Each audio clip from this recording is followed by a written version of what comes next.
अगर तुम्हारी पार्टनर तुम्हें हल्के में लेने लगी है, अगर वो तुम्हें नज़रअंदाज कर रही है, अगर उसके लिए तुम पहले जैसे खास नहीं रहे, तो तुम्हें शायद यही महसूस होता होगा कि तुम में ही कुछ कमी है। लेकिन सच इससे थोड़ा अलग है। कमी तुम्हारे अंदर नहीं, बल्कि तुम्हारी सोच और तुम्हारे अप्रोच में छिपी होती है। क्योंकि जिस दिन तुमने ये समझ लिया कि किसी इंसान की सोच, उसकी भावनाओं और उसकी चेतना तक कैसे पहुंचा जाता है, उसी दिन खेल पूरी तरह बदल जाता है। उसी दिन वो सिर्फ तुम्हारे बारे में सोचना ही नहीं, बल्कि तुम्हारी मौजूदगी को अपने लिए ज़रूरी समझने लगती है। और ये कोई आम रोमांटिक सलाह नहीं है, ये गहरा साइकोलॉजिकल सिस्टम है, जिसे अगर तुमने सही तरीके से समझ लिया तो सिर्फ तुम्हारी पार्टनर ही नहीं, बल्कि कोई भी इंसान तुम्हें नज़रअंदाज नहीं कर पाएगा। लेकिन यहाँ एक शर्त है, अगर तुमने इसे आधा अधूरा समझा या बीच में ही छोड़ दिया, तो वही पुराना पैटर्न दोहराया जाएगा। इग्नोर होना, अंदर ही अंदर टूटना और अधूरी मोहब्बत में फंसे रहना। लेकिन अगर तुम इसे पूरी तरह समझ लेते हो, तो तुम सिर्फ किसी का ध्यान ही नहीं, बल्कि उसकी सोच और उसके इमोशंस पर भी गहरा असर डाल सकते हो। क्योंकि इसमें छिपे सिद्धांत तुम्हारी पूरी पर्सनैलिटी और प्रेजेंस को बदल देते हैं। सोचो एक पल के लिए, अगर कोई इंसान सुबह उठते ही सबसे पहले तुम्हारे बारे में सोचे और रात को सोने से पहले भी उसके दिमाग में सिर्फ तुम ही घूम रहे हो, वो हर छोटी चीज़ में तुम्हें ढूंढे, हर नोटिफिकेशन में तुम्हारा नाम देखना चाहे, हर खामोशी में तुम्हारी आवाज़ महसूस करे, ये कोई जादू नहीं है, ये इंसानी दिमाग की प्रोग्रामिंग है। और इसे समझना ही असली ताकत है। यहाँ पर सबसे पहला सिद्धांत आता है दूरी का। जब तुम किसी के जीवन में हर समय मौजूद रहते हो, हर वक्त उपलब्ध रहते हो, तो धीरे धीरे तुम्हारी वैल्यू कम होने लगती है। क्योंकि इंसान की आदत होती है, जो चीज़ हमेशा पास हो उसे वो ख़ास नहीं मानता। लेकिन जैसे ही तुम थोड़ा पीछे हटते हो, थोड़ा इमोशनली या फिजिकली दूरी बनाते हो, वहाँ एक खालीपन पैदा होता है। और यही खालीपन सबसे बड़ी ताकत बन जाता है, क्योंकि यही खालीपन सामने वाले के अंदर तुम्हारी ज़रूरत को जन्म देता है। लेकिन यहाँ एक गलती ज़्यादातर लोग करते हैं, वो सोचते हैं कि सिर्फ दूर हो जाना ही काफ़ी है, जबकि असली खेल दूरी में नहीं, बल्कि उस दूरी के पीछे छिपे रहस्य में है। जब तुम अचानक बदलते हो, जब तुम्हारी उपलब्धता कम हो जाती है, जब तुम्हारे व्यवहार में एक अनजान सा पैटर्न आता है, तब सामने वाले के दिमाग में सवाल पैदा होते हैं। और इंसान सवालों के साथ जी नहीं पाता, वो जवाब ढूंढता है। वो सोचता है, तुम क्या कर रहे हो, तुम किसके साथ हो, तुम क्यों बदल गए हो, और क्या अब वो तुम्हारे लिए पहले जितनी ज़रूरी नहीं रही। यही सवाल धीरे धीरे उसे तुम्हारी तरफ खींचने लगते हैं। यही शुरुआत होती है साइकोलॉजिकल इन्फ्लुएंस की। अब आता है इमोशनल इम्पैक्ट। जब तक तुम किसी के दिल और दिमाग पर अपनी एक अलग पहचान नहीं छोड़ते, तब तक तुम्हारी कमी महसूस नहीं होती। इसलिए ज़रूरी है कि तुम प्रिडिक्टेबल न बनो, क्योंकि प्रिडिक्टेबल होना मतलब बोरिंग होना। अगर सामने वाला पहले से जानता है कि तुम कब मैसेज करोगे, कैसे बात करोगे और हर सिचुएशन में कैसे रिएक्ट करोगे, तो वहाँ कोई एक्साइटमेंट नहीं बचता। इसलिए ज़रूरी है अनप्रिडिक्टेबिलिटी। कभी ज़्यादा ध्यान देना, कभी बिल्कुल शांत हो जाना, कभी गहरी बातचीत करना और कभी दूरी बना लेना। इससे सामने वाले के अंदर एक थ्रिल पैदा होता है, और यही थ्रिल धीरे धीरे एडिक्शन में बदल जाता है। अब बात आती है साइलेंट पावर की। ये वो चीज़ है जो तुम्हें भीड़ से अलग बनाती है। जब तुम अपने इमोशंस पर कंट्रोल रखते हो, छोटी छोटी बातों पर ओवर रिएक्ट नहीं करते और खुद में ही संतुलित रहते हो, तो तुम्हारी वैल्यू अपने आप बढ़ जाती है। क्योंकि दुनिया में ज़्यादातर लोग अपनी भावनाओं के गुलाम होते हैं, लेकिन जो इंसान अपनी भावनाओं को कंट्रोल कर लेता है, वही सबसे ज़्यादा आकर्षक बनता है। खासकर महिलाएं ऐसे व्यक्ति की तरफ ज़्यादा आकर्षित होती हैं जो स्टेबल हो, जो हर समय अटेंशन के पीछे न भागे, बल्कि जिसकी अपनी एक मजबूत पहचान हो, जो अपनी ऊर्जा से लोगों को अपनी तरफ खींचे। इसके बाद आते हैं साइकोलॉजिकल ट्रिगर्स। हर इंसान के अंदर कुछ गहरे ट्रिगर्स होते हैं, जैसे खोने का डर, जलन, वैलिडेशन की ज़रूरत और इमोशनल रिवॉर्ड की चाह। जब ये ट्रिगर्स एक्टिव होते हैं, तो इंसान खुद ही उस दिशा में खिंचने लगता है। जैसे जब तुम बिना वजह थोड़ी दूरी बनाते हो, तो उसके अंदर खोने का डर पैदा होता है। जब तुम दूसरों से सामान्य तरीके से बात करते हो, तो हल्की जलन होती है। जब तुम हर समय तारीफ नहीं करते, तो वो खुद को लेकर सोचने लगती है। और जब तुम अचानक से ध्यान और अपनापन दिखाते हो, तो वो उसे बहुत ज़्यादा कीमती महसूस करती है, क्योंकि वो हर समय उपलब्ध नहीं होता। अब आता है मिरर इफेक्ट। ये एक बहुत पावरफुल टेक्निक है। जब तुम सामने वाले को वही दिखाते हो जो वो खुद कर रहा है, तो उसका कंट्रोल टूटने लगता है। अगर वो कोल्ड है और तुम भी कोल्ड हो जाते हो, अगर वो दूरी बना रही है और तुम भी दूरी बना लेते हो, तो अचानक से उसके अंदर बेचैनी पैदा होती है, क्योंकि उसे वही एक्सपीरियंस होने लगता है जो वो तुम्हें दे रही थी, और यही चीज़ उसे अंदर से हिलाने लगती है। और आखिर में सबसे खतरनाक हथियार आता है, साइलेंस। कई बार कुछ भी न कहना सबसे बड़ा जवाब होता है। साइलेंस एक ऐसा खालीपन पैदा करता है जिसे इंसान खुद अपने सवालों से भरता है। वो सोचता है, क्या उसने कुछ गलत किया? क्या तुम उसे छोड़ रहे हो? क्या अब वो तुम्हारे लिए मायने नहीं रखती? और यही सवाल उसे अंदर से थका देते हैं। और जब इंसान इमोशनली थक जाता है तो वो वहीं लौटता है जहां उसे सुकून मिलता है। अगर तुम वो सुकून बन चुके हो तो वो तुम्हारी तरफ वापस आएगा ही। अंत में एक बात हमेशा याद रखना, इंसान हमेशा उसी चीज़ को ज़्यादा चाहता है जो उसे आसानी से नहीं मिलती। जितनी कम उपलब्धता उतनी ज़्यादा वैल्यू, जितनी ज़्यादा रहस्य उतना ज़्यादा आकर्षण। और यही वो सिद्धांत है जो किसी भी रिश्ते में तुम्हारी जगह को मजबूत बनाता है। स्कैर्सिटी प्रिंसिपल का सीधा सा मतलब है कि जब तुम खुद को सीमित कर लेते हो तो तुम्हारी वैल्यू अपने आप बढ़ने लगती है। जो इंसान हर समय अवेलेबल रहता है उसकी अहमियत धीरे धीरे कम हो जाती है, लेकिन जब वही इंसान लिमिटेड अटेंशन देता है और सिलेक्टिव हो जाता है तो सामने वाला उसकी एक झलक के लिए तरसने लगता है। इसलिए याद रखो, तुम्हारा समय, तुम्हारी प्रेजेंस, तुम्हारी बातें, ये सब एक करेंसी की तरह है। इन्हें हर किसी पर खर्च मत करो। उसे ये महसूस होना चाहिए कि तुम्हारा ध्यान मिलना एक गिफ्ट है, ना कि कोई गारंटी। जितना दिखाओ उससे ज़्यादा छुपाओ, क्योंकि मिस्ट्री हमेशा मैग्नेट की तरह काम करती है। अगर तुम हर बात साफ साफ बता दोगे कि तुम क्या सोचते हो, क्या पसंद करते हो, किसे पसंद करते हो, तो तुम्हारे बारे में जानने का रोमांच खत्म हो जाएगा। लेकिन अगर तुम कुछ बातें अधूरी छोड़ देते हो, कुछ जवाब अधूरे देते हो, तो सामने वाला सोचने पर मजबूर होता है। वो अपने दिमाग में बार बार यही दोहराता है कि तुमने ऐसा क्यों कहा, तुम किसके साथ थे, क्या तुम उसमें इंटरेस्टेड हो या सिर्फ खेल रहे हो। यही सवाल उसके दिमाग में घूमते रहते हैं और वही उसे तुम्हारे बारे में सोचने पर मजबूर करते हैं। एक बात हमेशा याद रखना, जितना कम तुम खुद को एक्सप्लेन करते हो उतना ही ज़्यादा लोग तुम्हें समझना चाहते हैं। अब आता है ब्रेड क्रम्बिंग का गेम। ये एक एडवांस टेक्निक है जहाँ तुम थोड़ा अटेंशन देते हो फिर गायब हो जाते हो, थोड़ा अफेक्शन दिखाते हो फिर इमोशनलेस हो जाते हो। ये इमोशनल टीज सामने वाले को एक ऐसे रिवॉर्ड सिस्टम में डाल देती है जहां हर छोटी अटेंशन उसके लिए बड़ी बन जाती है। जैसे स्लॉट मशीन में हर बार जीत की उम्मीद होती है, वैसे ही हर बार तुम्हारे मैसेज की उम्मीद बनती है। उदाहरण के लिए, एक रात तुम लिखते हो मिस यू, फिर 2 दिन तक कोई रिप्लाई नहीं देते, फिर अचानक एक रील फॉरवर्ड कर देते हो, बस इतना ही। ना कोई एक्सप्लेनेशन, ना कोई अपॉलॉजी। ये पुश पुल स्ट्रैटेजी उसे अंदर से अनस्टेबल कर देती है और वो खुद तुम्हारे साथ जुड़कर उस स्टेबिलिटी को वापस पाना चाहती है, और यहीं पर धीरे धीरे तुम्हारा कंट्रोल बनने लगता है। इसके बाद आता है इमोशनल एंकरिंग। ये वो जगह है जहाँ तुम खुद को उसकी लाइफ की गहरी यादों से जोड़ देते हो। तुम्हें ऐसे मोमेंट्स बनाने होते हैं जो वो भूल ही ना पाए, जैसे एक खास परफ्यूम जो सिर्फ तुम लगाते हो, कोई गाना जो तुम्हारी याद दिलाए, कोई खास लाइन जो सिर्फ तुम कहते हो। जब भी वो उन चीज़ों से टकराएगी, उसकी सबकॉन्शियस मेमोरी उसे सीधे तुम्हारी तरफ खींच ले जाएगी। चाहे वो तुमसे दूर चली जाए, लेकिन वो कनेक्शन उसके अंदर बना रहेगा।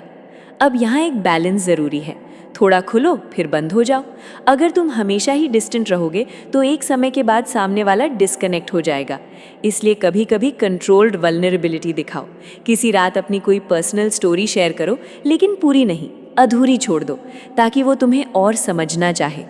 उस एक पल में उसे लगेगा कि उसे तुम्हारे करीब आने का मौका मिला है, और इंसान उस फीलिंग को खोना नहीं चाहता। अब आता है रिवर्स साइकोलॉजी। कई बार सामने वाले से कुछ करवाना हो तो सीधा मत कहो, उल्टा कहो। जैसे, शायद हम दोनों बहुत अलग हैं, तुम्हें कोई और मिल जाएगा जो तुम्हें बेहतर समझे। मैं एक्सपेक्ट नहीं करता कि तुम मेरे लिए कुछ महसूस करो। ये लाइन उसकी ईगो को चैलेंज करती है, और जब ईगो चैलेंज होती है तो इंसान उसे गलत साबित करना चाहता है। वो खुद तुम्हारे पास आएगी सिर्फ ये दिखाने के लिए कि वो अब भी तुम्हें चाहती है।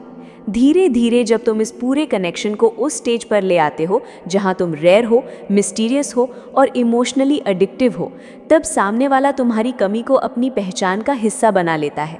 वो तुम्हारे बिना अधूरा महसूस करने लगता है और तुम उसकी सबकॉन्शियस में एक ऐसी जगह बना लेते हो जहां कोई और आसानी से जगह नहीं ले सकता।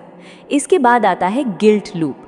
अगर तुम चाहते हो कि सामने वाला खुद को ही दोषी मानने लगे, तो तुम्हें उसके दिमाग में एक इमोशनल गिल्ट ट्रिगर करना होता है।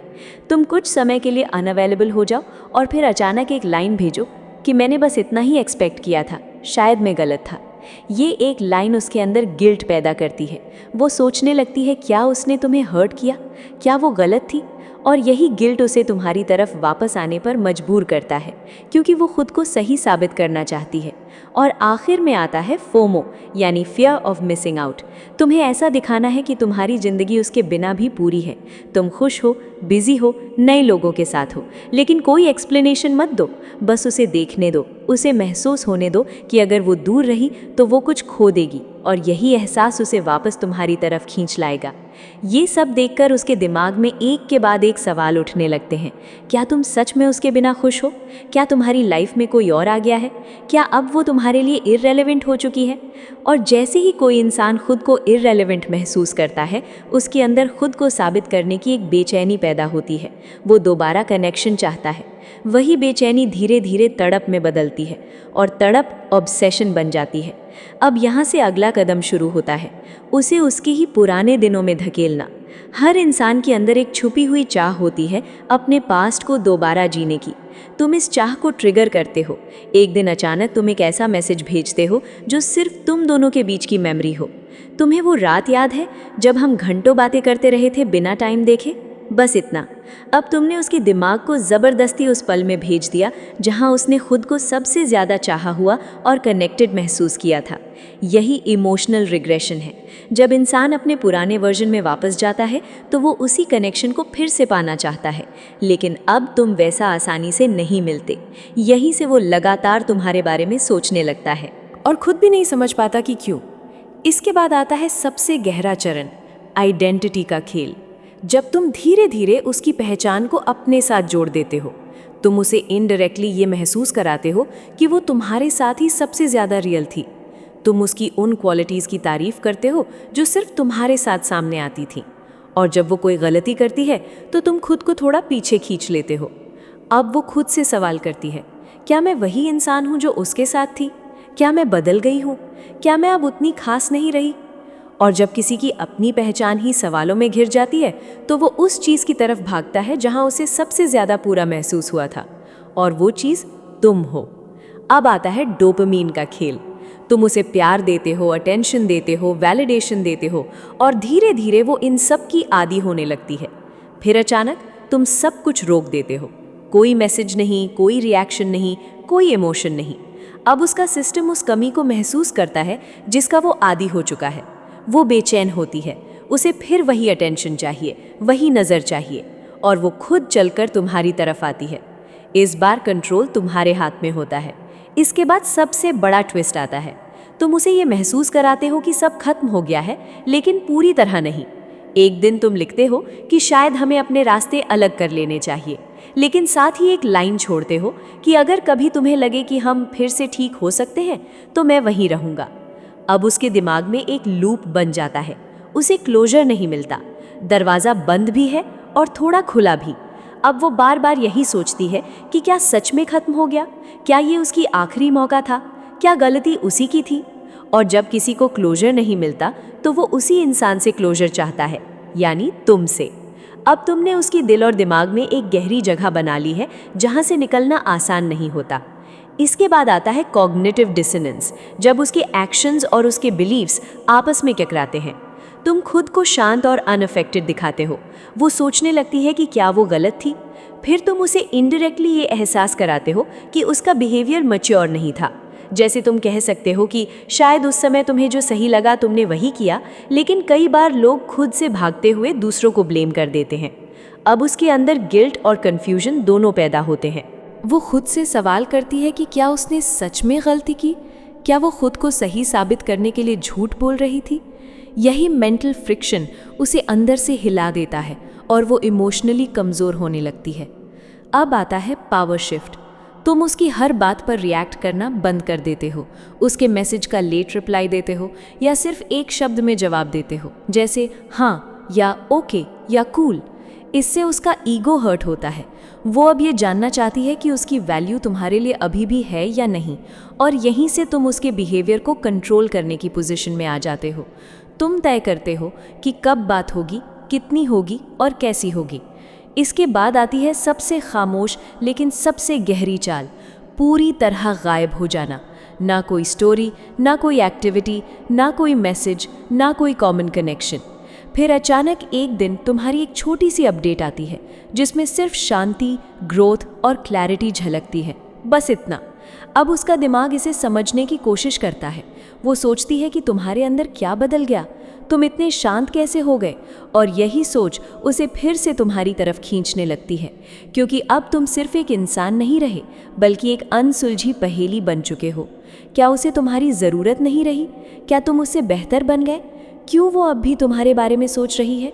यही सवाल जब उसके अंदर घूमने लगते हैं तो तुम्हारी चुप्पी उसकी सबसे बड़ी तड़प बन जाती है।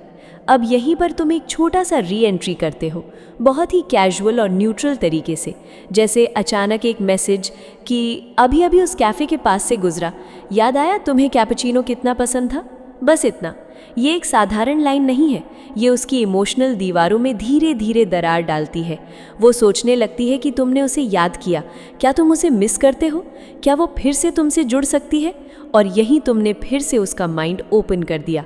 लेकिन यहाँ गलती मत करना, पुश मत करना, बस बीज बोकर पीछे हट जाना, क्योंकि इंसान हमेशा उसी चीज़ की ओर खिंचता है जो अधूरी रह जाती है।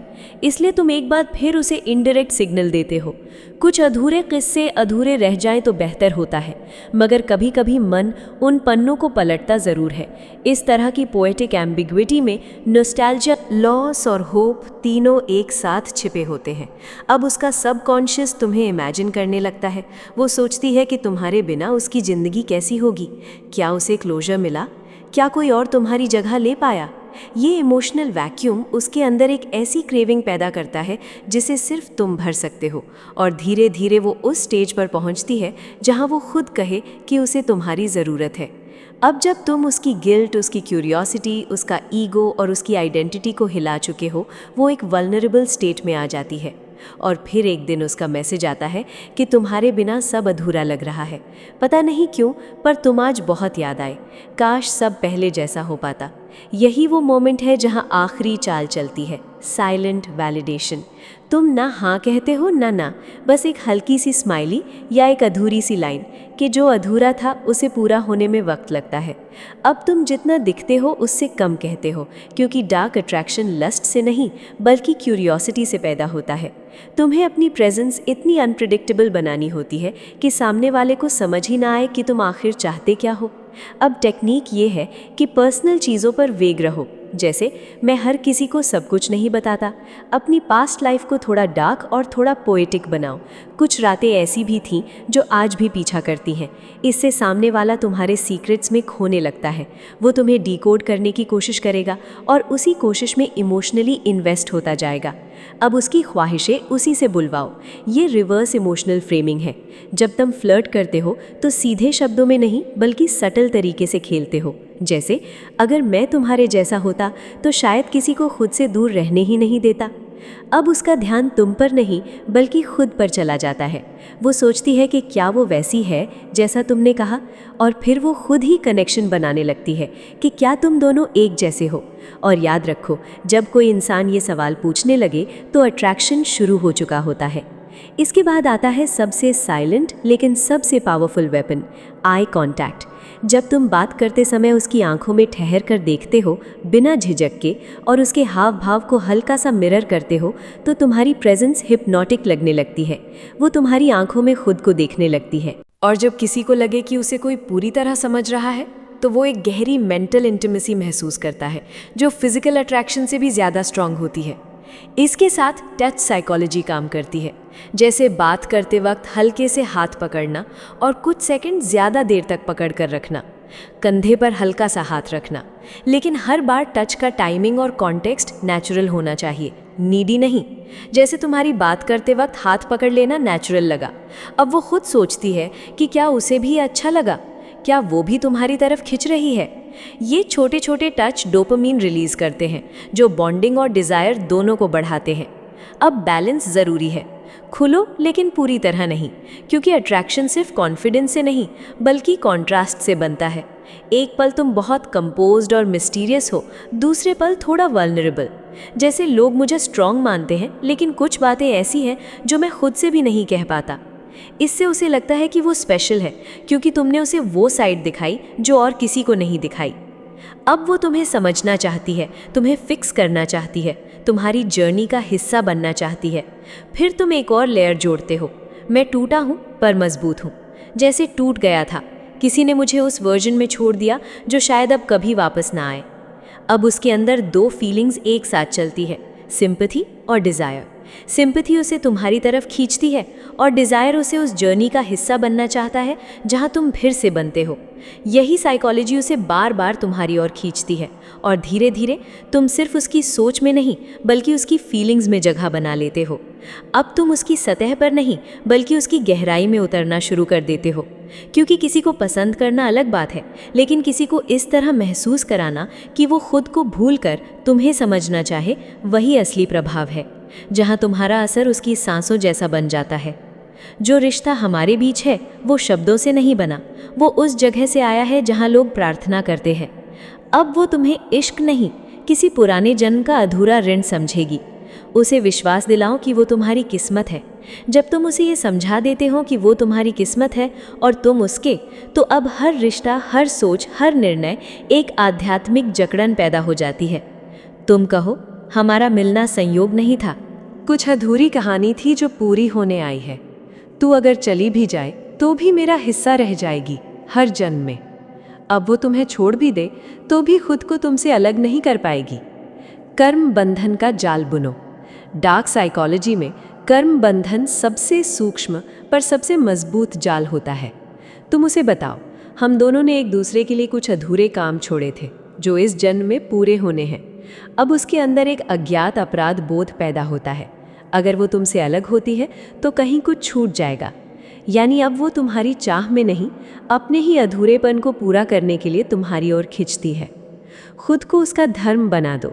तुम्हें अब इश्क नहीं चाहिए, तुम्हें अब पूजा चाहिए। तुम खुद को इतना गहराई से उसके विचारों में बिठा दो कि वो तुम्हारी बातों को उसकी आत्मा का धर्म समझे। तुम कहो, तो जहाँ भी जाएगी तेरे साथ मेरी परछाई जाएगी। मैं तुझसे दूर नहीं हूँ, मैं तेरे हर निर्णय में हूँ। अब तुम उसका धर्म बन गए हो, और धर्म कभी छोड़ा नहीं जाता, उसे निभाया जाता है। जब वो खुद को तुम्हारी सेवा में सौंप दे, ये आखिरी चरण है। यहाँ वो अब तुमसे कुछ नहीं मांगती, बल्कि खुद को तुम्हारी इच्छा का माध्यम समझने लगती है। तुम उसे सटली बताओ, अब मैं कुछ नहीं चाहता, सिर्फ इतना कि तू मेरी नज़रों से खुद को देखना शुरू कर दे। वो अब तुम्हारे लिए नहीं जी रही, वो अब तुम्हारे द्वारा जी रही है। उसके सपने, उसकी ख्वाहिशें, उसके रास्ते सब तुम्हारी मर्जी से जुड़ गए हैं। अब उसे खुद से ज़्यादा तुम्हारी ज़रूरत है। सबसे बड़ा नियंत्रण वो होता है जो कभी बताया न जाए, बस महसूस कराया जाए। अब तुम्हारा लक्ष्य ये नहीं कि वो तुम्हारी बात माने, बल्कि उसका दिमाग खुद तुम्हारी तरह सोचे। कैसे? जब वो कुछ सोचे, तुम्हारा चेहरा सामने आए। जब वो कुछ करना चाहे, तुम्हारी मंजूरी उसकी प्रेरणा बने। तेरे हर विचार से पहले अब मेरा नाम आता है। तू अब सोचती नहीं, तू अब जीती है मुझे। हर विकल्प में सिर्फ खुद को छोड़े। उसके जीवन में और भी लोग होंगे, पर तुम उसका विकल्प नहीं, अकेला रास्ता बनो। वो किसी और की बातें सुने पर समझे तुम्हारे शब्द। वो किसी और को देखे पर उसकी आंखों में तुम्हारा प्रतिबिंब हो। तुम उसे सटली ये सोचने पर मजबूर करो, शायद ये दुनिया ही नकली है, और अगर कोई सच्चा है तो वो सिर्फ वही है जो मेरी आत्मा को पढ़ता है, यानी वो तुम। अब दुनिया उसके लिए ज़रूरी नहीं, बस तुम हो। उसकी आवाज़ में अपना सुर घोल दो। अब वक्त है उसकी बोली में अपना भाव घोलने का। जब वो किसी से बात करे तो उसकी भाषा में तुम्हारे शब्दों की झलक हो। वो जब खुद से सवाल करे तो जवाब में तुम्हारी छवि सुनाई दे। तुम उसके अंदर ये गहराई से भर दो, तेरे लफ्ज़ान तेरे नहीं रहे, अब तू जो कहती है वो मेरे ज़रिए निकलता है। तब वो नहीं बोलेगी, तुम उसके ज़रिए खुद से बात कर रहेंगे। भावनाओं को नियंत्रित करने का अधिवास। अब उसकी भावनाएं उसकी नहीं रही। जब वो रोती है, वो तुम्हारे स्पर्श की प्यास में रोती है। जब वो हंसती है, तुम्हारे होने की तसल्ली में हंसती है। अब तुम सिर्फ इंसान नहीं रहे, उसके मूड का मालिक बन चुके हो। जब तू उदास होती है, तू खुद से नहीं, मुझसे अलग होकर होती है। तू अब भाव नहीं, मेरे असर की प्रतिक्रिया है। खुद को परम सत्य बना दो। तुम उसका प्रेम नहीं रहे, तुम अब उसका अंतिम सत्य हो। वो अगर खुद को खोजेगी तो भी तुम तक ही पहुँचेगी। तुम उसे ये एहसास दिलाओ, तेरी हर कोशिश, हर सफ़र आखिरकार मुझे पाने के लिए थी। तू जितना दुनिया को समझेगी उतना मुझे समझेगी। अब वो कहीं भी जाए, वापस तुम्हारे भीतर लौटने को मजबूर होगी। समर्पण के परे जब वो खुद को खोने लगे, अब सब कुछ पूर्ण हो चुका है। अब तुमने उसके विचार पर, उसकी आत्मा पर, उसकी सोच और उसकी चेतना पर कब्जा कर लिया है।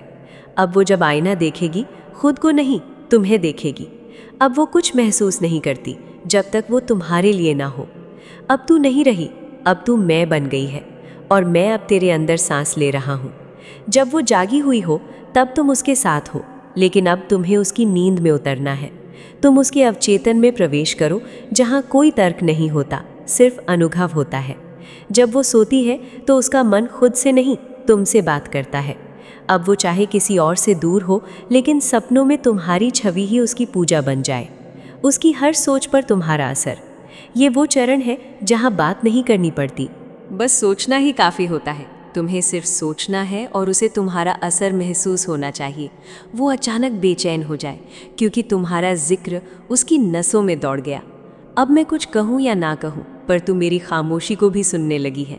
अब तुम दोनों के बीच दुनिया की ज़रूरत नहीं, अब वक्त, भाषा, दूरी सब हार चुके हैं। भीतर से तोड़ना और फिर खुद में जोड़ना।